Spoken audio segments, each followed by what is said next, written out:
we have to understand that the conflict in Ukraine is a proxy war between the United States and Russia, the culmination of US-led NATO expansion all along Russia's border periphery.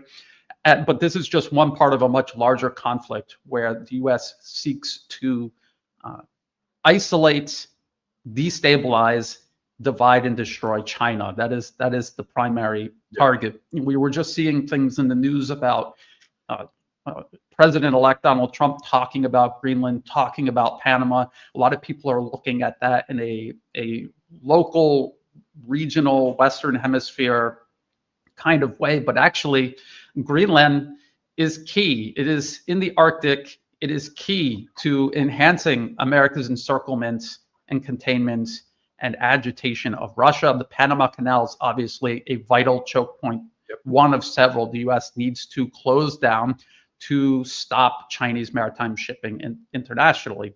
And so that is what the US is working its way up to.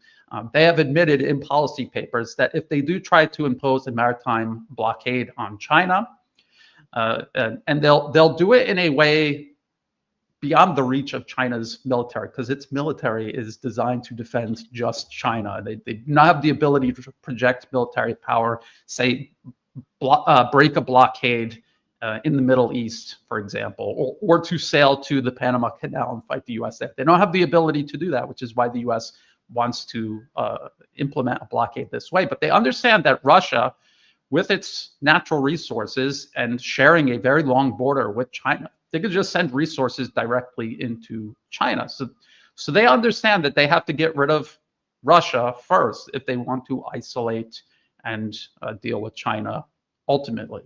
So there's a lot to that we have to understand when we're looking at this conflict. The other thing we have to understand about this conflict is that it's not necessarily the US trying to defeat Russia militarily in Ukraine. They're trying to overextend Russia overall in Ukraine, in Syria, in Georgia, in Kazakhstan, in the Arctic, in Africa.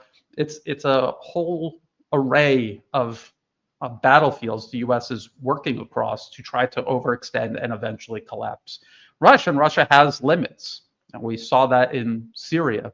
So we have to keep all of this in mind while we look at this conflict as it plays out.